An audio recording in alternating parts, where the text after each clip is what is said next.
ఏదో సాధారణమైనటువంటి మరణాలు కాదు. ఒక్కొక్కరికి ఒక్కొక్క రకమైనటువంటి జీవిత చరిత్ర ఉన్నది. అలాంటి ప్రజల్లో, పీడిత ప్రజల్లో మహత్తరమైనటువంటి నాయకులుగా,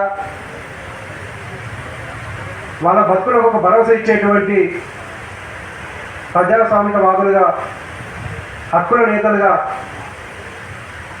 ప్రజలలో గూడు కట్టుకున్నటువంటి మహనీయులు.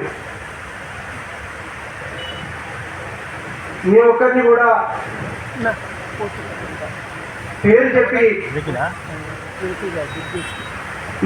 దీనికోసం మేము చంపుతున్నామని కాకుండా అత్యంత దుర్మార్గంగా చంపేసినటువంటి సంఘటనలు మన ముందు ఉన్నాయి. ఒక్కొక్కరిని అయితే కత్తులతోటి ప్రభుత్వాలు, రాజ్యం పక్కన ఉండి కత్తులతోటి తెగనటువంటి నాయకులు అమరత్వం చెందారు. వాస్తవానికి వీలేనా అంటే వీళ్ళతో పాటు వీళ్ళు రాజ్యం మూకల చేతిలో హత్యగా విచారటువంటి వీళ్ళు ఒక పక్క అయితే పౌరకుల సంఘమే ప్రధానమైనటువంటి గీటురాయి. ప్రజల శ్రేయస్సే ప్రజల యొక్క ప్రజాస్వామిక హక్కులు, ప్రజలకు ఒక సంక్షేమాన్ని, అభివృద్ధిని, ఒక శాశ్వతమైనటువంటి జీవితాన్ని ఇచ్చేటువంటి ప్రయాణాన్ని ఎన్నుకున్నటువంటి ఈ పౌరకుల సంఘంలో ఇంకా ఎంతో మంది అసాధారణంగా అనారోగ్య పాలైన,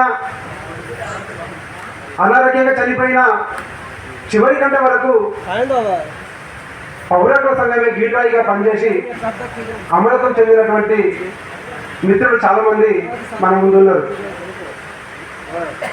పౌరకుల సంఘం అంటే ఏదో నక్సలైట్ల కోసం మాట్లాడుతున్నారు, ఎన్కౌంటర్ల కోసం మాట్లాడుతున్నారు, వీళ్ళకు నక్సలైట్ల మీద తప్ప ఇంకో దానిలో మాట్లాడలేదు ఒక అవాస్తవికమైనటువంటి ప్రచారం, అవాస్తవమైనటువంటి వాటిని వాస్తవంగా చేసేటువంటి ప్రయత్నాలు చేస్తూ ఉన్నారు. కానీ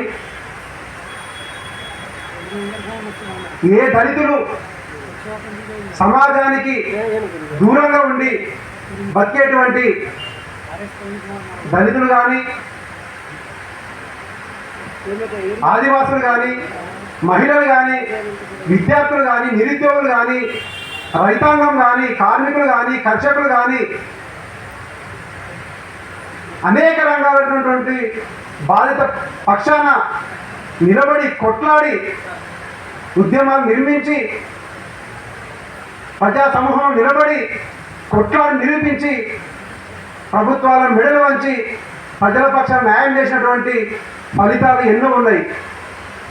చేనేత కార్మికులు చనిపోతున్నప్పుడు మార్కెట్లో గిట్టుబాటు ధర లేకపోతే ఆ రైతులు ఆత్మహత్యలు చేసుకున్నప్పుడు, మహిళలకు భద్రత లేనప్పుడు, మహిళల మీద వరకట్ల దురాచారాలు హత్యలు జరిగినప్పుడు, దళితుల మీద సాంఘిక బహిష్కరణ, అంటరానితనం పేరుతోటి కుల బహిష్కరణలు, సాంఘిక బహిష్కరణ చేసి గ్రామాల నుంచి వెలివేస్తున్నప్పుడు అనేక అంశాల మీద కొట్లాడి నిలబడి ప్రజలకు బాసగా ఉన్నటువంటి ప్రయాణం చేసింది కాబట్టి పౌరకుల సంఘం 50 ఏళ్ళ ప్రస్థానం కొనసాగుతూ ఉన్నది. ఈ ప్రస్థానాన్ని